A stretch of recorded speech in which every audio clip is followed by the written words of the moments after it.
keep a disclaimer to start. Hello everybody, good evening on this Sunday po Lapule Sunday. So just got off the boat with a bunch of family and friends. Some of my friends from Pohoiki, guys that want us, that surf Pohoiki, and some of my friends just around here wanted to see what was going on at Pohoiki. The roads are all closed. Highway 137 is closed because due to all the lava flowing across Highway 137 in the Malama Key area, and so we call that place Malama Flats. Sad day, scenes. We had to see it for ourselves of what happened at Pohoiki, and Pohoiki will never be the same because of this.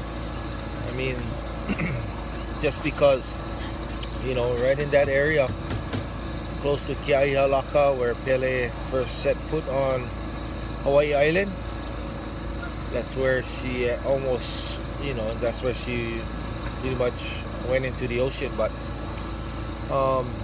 two different ocean entries. I mean, tons of lava going into the ocean. Majority of them is lava. But Highway 137 is closed. It's all between Mackenzie State Park and Kīlauea. And just to watch it from the ocean how the devastation of what happened was just incredible. It came so fast down the road, down to the sea, that it's pushed all these albizia trees into the ocean. So that whole place was all flooded with albizia trees, and just crazy. So with that being said, I have one of my friends here. He used to be a volunteer and work. Volunteer for USGS, and he's one of the smartest guys I know. And his name is Philip Ang, and he's been around the hub from the beginning. On people that wanted to know had questions about the lava flow and all the eruption and and what was going on. He's here today, but he's been kind of answering everybody's questions here at the hub with his expertise on geology and volcanology. So it's so fascinating to be right in his presence and learn stuff every day from this guy. So I'm going to be interviewing him. If you guys have any questions, feel free to ask. But this is That's it. How's it going, Philip? That's it. Alright, so we were just talking about what was happening on Fissure 20. Fissure 20 looks like it's starting to create, there's a huge crack. Can you tell us about that? Yeah, so the crack was new this morning, and from the pictures it looks like it's pretty wide and pretty deep. And it's taken most of the flow from that Fissure 20, and it's going into the crack now, filling that space that formed underground. Do you have a picture of the crack? Yeah, let's see. Here. So this is Fissure 20. Right here. This is all Fissure 20, and right here there's a huge crack. The lava is actually going into. So this right here, this is where the channelized lava was, right? Yeah, it was coming. The channel went this way and down around behind the hill that way. So it went down in this area and down over this. So this is all Lanipuna right here. Yeah. All Lanipuna. Some of the houses are still there. But this was one of the major flows that was headed towards Pohoiki, that was feeding the eastern flow. Yeah, the eastern flow. So now, as you can see, this picture was taken today? This morning. So yeah, what do you think about that? Yeah, so the real concerning thing here is that for a crack this big and wide and deep to open, there's got to be something pushing underground, yeah. So the reports were that yesterday the GPS had stopped moving, but we suspect the ground has been moving again today to allow these cracks to open up. And the concerning thing about this is that the reason this is happening, it's probably being pushed by magma from behind. So we know that Pu'o lava is starting to emerge from the fissures now, but it seems likely that being pushed from behind by the Halemaumau lava, that the surge of the flow is still coming. That's a big concern, yeah. So we've seen increased output, but still at moderate levels, and it seems like with that's still increasing, and we're not sure how much it's going to keep increasing. And just all by earthquakes or anything, monitoring earthquakes up on the rift zone. Yeah, there haven't been as many earthquakes, more at the summit, as the summit's still kind of sagging because all the magma left. If there's any kind of silver lining, is that that the magma there is gone. That means at some point we're going to run out, or at least have a lower supply of it. But that's not going to happen probably for a long time. Yeah, it could be several weeks, it could be a few months even potentially before that happens. So the key point is that this is still, as much as we've experienced as humans, this is still the beginning of the main eruptive phase of what's going on with this lava. So you think, as far as like, the extent of the flow, so what we're seeing now is just a beginning of a huge eruption. Yeah, so I mean the main body of magma that's from Pu'o and Halemaumau behind it combined is just starting to arrive in the last couple of days. Wow. And it took, well, we could guess maybe a couple of weeks to get all the way here and all the way out, right? So it's not unreasonable to think that it might take a similar amount of time to get all the way out again. Yeah, a few weeks would be a reasonable guess. Although the caveat is that with this much pressure being pushed in, there could be cracks opening up anywhere along the rift zone that allows this pressure to come out. The more it pressurizes, the more unstable it becomes, yeah. So this whole east rift zone could be jeopardized, even Highway 130 could be jeopardized still yet, right? It could be, yeah, still uprift for 130. It's still possible that the pressure is enough that it unzips it downrift to Kapoho. That's possible also. I mean, the whole east rift is still in play, unfortunately. We hope that it kind of makes use of the outlet that it has now that's made it all the way to the ocean, and presumably is forming a big lava tube, but there's no guarantee of that happening, even though that's what we hope for. Wow. So that crack that developed today has also just been sucking a lot of lava into the crack. So, the question is, how big is the crack, and how much lava will it take to fill up this crack, right? Yeah, and then what happens next? Does it spill over, or does it make use of the western vent that's going to the ocean and bypass this eastern vent? It's all this stuff is just like the shape of the nozzle of the eruption at the surface, and what's happening right under the ground is just or more as important to figure out which way it's going to go. So one of the questions that we just heard from Tiara Kīlauea, could lava flow down in other areas as well? Yes, it could. I mean, not without something big changing first, right? So a new crack has to open up somewhere for it to start flowing down there. So we'd look for that kind of change happening, but as we've seen, that can happen pretty fast. Yeah, just like we saw with this Fissure 20 opening up, that can happen pretty fast. And you would expect a lot more cracking as the big bulk of the magma is arriving in the area. So you should expect a lot more cracking happening. The ground should be moving quite a bit. Where it pops out, no one really knows. And also, by Ryan Finlay, has a tube formed yet, do you think? I don't know for sure, but I'll be surprised if it's not forming as we speak. Yeah. Especially that western flow. The eastern flow, now that the source has been cut off at the rift by that new crack, it may be collapsing before it has a chance to fully form. But that western flow seems likely, like the longer it gets established, the more likely it establishes into a wall form too. Another question by Wailani Gonzalez. I read something saying that the hotspot is more under Loihi than Big Island. Is that true? Well, so the hotspot is an area that's kind of ambiguous. We don't exactly know what we mean. Different people say it means different things. But one thing we can say for sure is that there's 3 volcanoes that have been very active on this corner of Hawaii Island for a while, that being Kīlauea, Mauna Loa, and Loihi. So the way I imagine the hotspot myself is like a circle that includes all of those volcanoes. Yeah.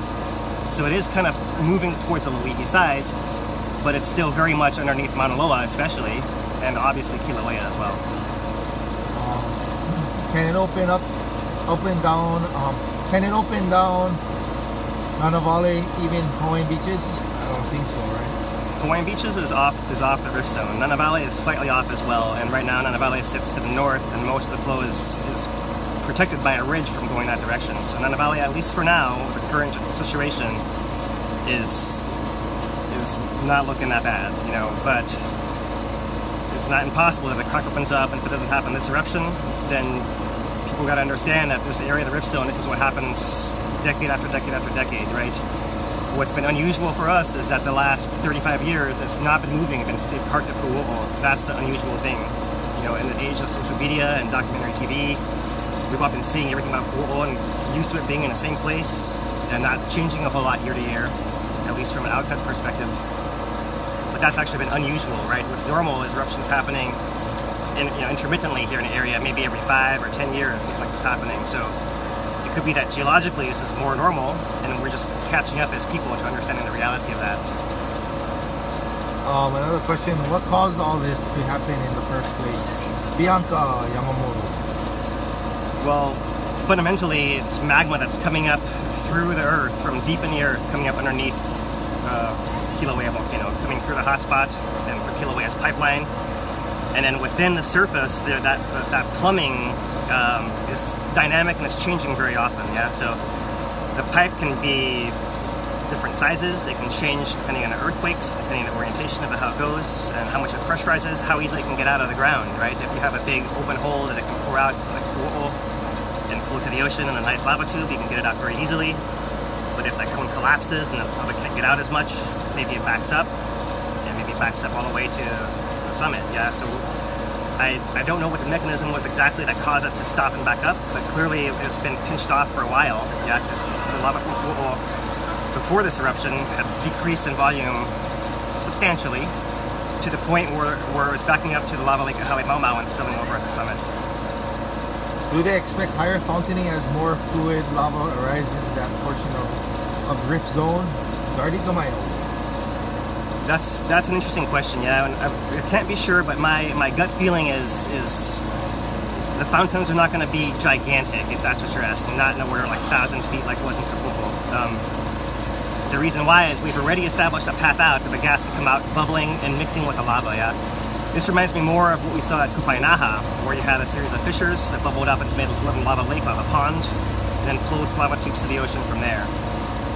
So we could expect these similar fountains as we're seeing now, you know, where it's maybe 100 meters in that order of a few hundred meters, not a few hundred, you know, a few hundred feet or 100 meters or so, but not anything gigantic like Pu'u'o or Kīlauea, just because we haven't seen the buildup that leads up to that happening as far as the gases involved. Yeah. And then Ryan, in 1955, the flows started down below and worked their way uprift.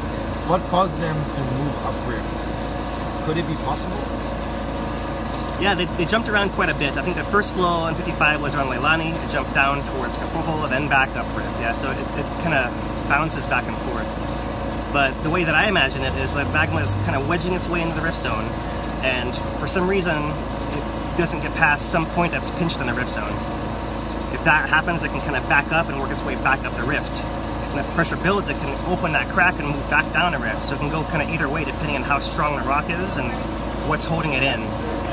And it's kind of a game between how strong the magma can put pressure on the rock and how easily it can crack open back up the rift at the same time. So that's something that's really impossible to predict. We just know it's very pressurized and that kind of thing is likely to happen. Couldn't tell you where exactly though. Can Pu'u'o and Halemau refill? Halemau will definitely refill. It's just a matter of time. It could be years before that happens, but that's just a matter of time. Pu'u'o itself is kind of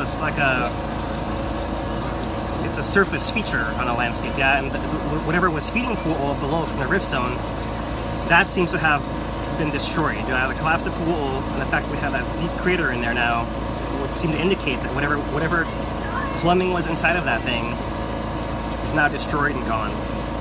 So lava could pop open somewhere near that area again, certainly, and it will someday for sure. But maybe not within that crater itself.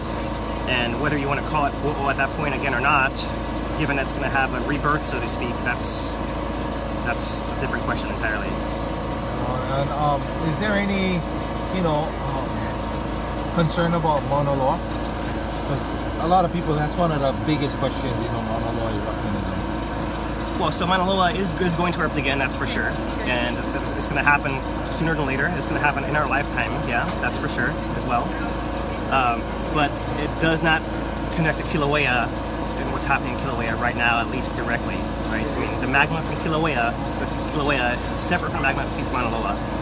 So there's no connection there, and the eruption of Kīlauea by itself doesn't have to affect anything in the magma from Mauna Loa. The volcanoes do lean on each other, so it could be that by Kīlauea moving, it allows Mauna Loa to move a little bit as well, and that could have some longer-term implications. But for the moment, short-term, no, there's no effect. The Mauna Loa effect is not something we're worried about right now. Is the cinder cone forming from Fissure 70 possibly be the new active zone replacement for Pu'u'o? That's been a popular idea, but recently I'm tending to think no. The reason why is the most recent USGS data that I've heard from that fissure is that it's erupting kind of lava we call andesite.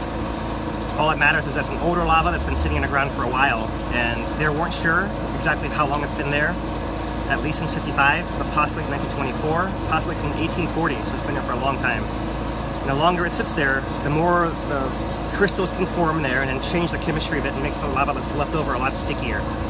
And that makes it so that it can trap the gases more. So when the gases try to come out, they can't just bubble out in a regular fountain. They have to break that sticky lava in order to come out. And that's why that event in particular is causing such loud explosions and shooting lava so far in the air, is because it's that older lava, right? And if that's the case, it's also not as fluid. So it's not going to go as far, then it's not likely to be the established conduit. So it probably got pushed from behind or below by what's coming from Pu'u'o now. And I would say that more likely it looks like that fissure 20 to 22 is where most of the gas and lava is coming out from Pu'u'o. At this time, that's the most likely main vent. Although that could also change very quickly. And another last question for tonight is, why is SO2 such an issue with this eruption? That's from our cousin Amy Kīlauea. I think my short answer is that it's coming out where people live. Yeah, it's been coming out from Pu'u'o and from Halemaumau for a long time and in huge amounts. The difference is now it's where people are right within a short distance of it, where the fumes are the most intense. They don't have a chance to disperse by going with the wind very far, and that's really the big danger. Yeah. All right. So you heard it from Philip. He's my good friend Philip Ong. He used to be part of the USGS team. Yeah, as a volunteer. Yeah. And just to have my disclaimer, I don't work for the USGS. Yeah, this is all my personal opinion, and not representing what they're putting out, which is they're doing awesome work and they're doing a great job. So hello everybody. Well, we'll be getting him back on camera later on, probably tomorrow, and ask. I like to have him because he's so smart and he knows everything what's happening around our neighborhood. So tomorrow we'll be at the flow tomorrow, kind of watching what's going on, and we can have an explanation of what's going on. So, well, hello, brother Philip. Thank you for being on my feed here. And hello, everybody. And what we all say, stay classy, Bruno. Stay classy, Bruno.